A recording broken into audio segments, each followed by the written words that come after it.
This is Optimal Health Daily, episode 1390. 6 Foolproof Ways to Avoid Weightlifting Injuries by Daniel Freedman with BachPerformance.com. And I'm Dr. Neil. Welcome back to Optimal Health Daily, or welcome for the first time if you're new here. This is the podcast where I act as your very own personal narrator and read to you from some of the most popular health and fitness blogs online. Now, today's post is a really nice complement to what we were talking about yesterday in episode 1389. I ended yesterday by talking about building a more durable body. Now, the way to do this is to incorporate all 5 components of fitness. Well, 2 out of those 5 components I talked about have to do with strength training, specifically building up our muscular strength and our muscular endurance, which are technically different. Now, if we focus too much of our attention on one aspect of fitness and not the others, then injuries can happen. So today, we're going to talk more about this when it comes to weightlifting specifically. But for now, let's get right to it and start optimizing your life. 6 Foolproof Ways to Avoid Weightlifting Injuries by Daniel Freedman with BachPerformance.com. If you train hard enough and long enough, weightlifting injuries will happen. It's simply part of the game when you're pushing your body to the limit in an effort to build muscle, strength, and optimize health. Plus, Father Time eventually comes a-knockin' for even the smartest of lifters. As we age, we don't recover quite as fast. Those dull aches will grow in intensity, and heck, your progress may slow to a trickle. The sobering truth is your training must adapt the older you get and the more time you spend under the bar. Here are 6 foolproof tweaks to reduce pain, boost performance, and make you look better without living in the gym. 1. Slow down your tempo. In the case of joint-friendly training, slowing your tempo down will increase your time under tension. You'll create the skin-splitting, muscle-building pump of metabolic stress while protecting your joints. With the exception of well-planned, explosive movements, slow down the eccentric or down phase of your lifts to reduce joint stress while putting more tension on your muscles. On your lifts, try a 3-1-1 tempo. This means take 3 seconds to lower the weight during the down phase, hold for a 1-second pause at the bottom, and then start your next rep. The payoff. With this method, you'll create more muscular stress while protecting your joints. 2. Add pauses to your reps. If you've missed a bench press off your chest or get stuck in the hole on squat, you've hit a dreaded sticking point. Unfortunately, a lack of control on sticking points is when most injuries occur. You've probably seen these examples before. A lifter bouncing the bar off his chest in a feeble attempt to muster a few more pounds. Or a lifter bouncing out of the hole on a squat, only to round his back and let out a blood-curdling scream before the weight comes crashing down. Neither of these situations are optimal for longevity or performance. Instead of using momentum, practice pauses during your reps. The payoff.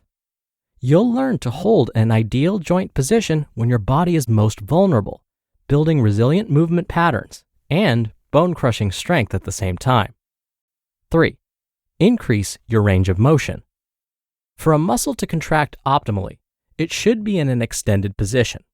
Instead of relegating yourself to partial rep exercises, increase the range of motion and drop the weight, especially on higher rep, hypertrophy-based exercises.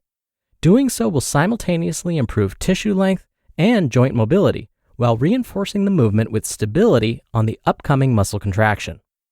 The payoff. For pain-free muscle growth, always lift with precision control and with a full range of motion when possible. 4. In some cases, reduce the range of motion. While it is important to work through a full range of motion like I just said, you must only do so in a range of motion you can control. Consider a common example, deadlifts. So when it comes to deadlifts, you'd be much better off pulling from blocks or changing to a sumo or trap bar stance to put your spine in a safer position. The payoff. Yes, lifting with a full range of motion is important, but only if you can control it. 5. Take shorter rest periods strategically. With technical, explosive, and near maximal exercises, ensure you're getting plenty of rest, like 2 to 3 minutes or more between sets to optimize technique and performance. But what happens once you've moved on to your higher rep muscle building work? Well, working out with shorter rest periods improves your work capacity and gives you a better pump. The payoff. Doing more work in less time makes your workouts more efficient and effective, especially if you're racing the clock throughout your workout. Heck, you might even knock out what most of us tend to neglect. Lastly, number 6, reduce axial loading. Axial loading, or top-down loading, from compound exercises like squats, cleans, deadlifts, etc., is excellent for boosting total body strength, muscle, and improving bone density. However, your body begins to handle axial loading less effectively as you age. Don't eliminate compound lifts completely, but if you've been training for years, you'd be wise to dial back your lifts 5 to 10%, or drop a few pounds, or drop the number of reps you're doing. Building a high-performance body comes down to training in a way that improves your life, not consuming it. The payoff. Underpinning your success is your ability to stay consistent, which is only possible if you're healthy. The big takeaway. Tame your ego, my friend. Make these small tweaks to your training, and you'll be able to boost intensity and performance without compromising longevity. You just listened to the post titled 6 Foolproof Ways to Avoid Weightlifting Injuries by Daniel Freedman with BachPerformance.com. You're here to take charge of your health and wellness, but it's confusing out there. Do a quick search on a health-related topic, and you definitely won't get a clear picture or clear idea of who or what to trust. This is exactly what Inside Tracker has been designed to solve. It's a personalized health and wellness platform that's super unique, built to help you live a longer and more productive life, backed by science, rigorously reviewed, and directly linked to published, peer-reviewed scientific research publications. So, how it works. The first time you use Inside Tracker, you'll get a clearer picture of what's going on inside your body. This is from their patented algorithm that analyzes your biometric data. From there, Inside Tracker will provide you with a concrete and science-backed plan for reaching your health and performance goals. They'll then track your progress every step of the way so you can stay accountable and make those important changes. Now, for a limited time, you can get 25% off the entire Inside Tracker store.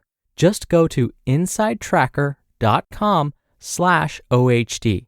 That's insidetracker.com/OHD. Dr. Neil here for my commentary. As I was reading to you the list of injuries that can occur from weightlifting, I was thinking to myself, hey, that's happened to me. Yep, that one too. Progress slowing down to a trickle? Check. When I think back to all of my weightlifting injuries and setbacks, they were mostly caused by silly mistakes that were usually caused by my ego or laziness. My first injury I still remember was getting tendonitis in my left elbow. Tendonitis is inflammation of the tendon, the connective tissue that connects our muscles to our bones. And this happened in my case because of overuse. I was trying to get into shape really fast, so I was weightlifting and doing lots of bench presses. Then I was swimming twice a week, which is mostly an upper body exercise, believe it or not, and playing tennis twice a week. All of these exercises led to overuse of the muscles in my arms, and the result was tendonitis. The pain was so bad, it would wake me up in the middle of the night. My doctor said I needed to stop everything to allow the inflammation in my arm to go down. Definitely not ideal when my goal was to get into better shape. Now, the next injury was caused by trying to perform a heavy deadlift that my body simply wasn't ready for. The following one was caused by trying to perform a box jump on a box that was way too high. Now, it may sound like the takeaway here is to never try. Don't ever try to push your body. But that's not what I or today's author Daniel are saying at all. In fact, Daniel provided us with 6 ways to reduce our chances of getting injured when weightlifting while still successfully training beyond our current limits. I just wish I had this list when I was starting out. In fact, I'm going to leave you with a quote that summarizes what we've been talking about quite nicely. Quote, 3 great essentials to achieving anything worthwhile are, first, hard work, second, stick-to-itiveness, and third, common sense. Thomas Edison. So I could have used a bit more common sense when I was starting out. That probably would have prevented a number of these silly injuries. All right, that's it from me for today. I hope you have a wonderful Tuesday. Thank you so much for listening. Thank you for sharing this show with someone. I'll be back here tomorrow as usual, so I'll see you there where your optimal life awaits.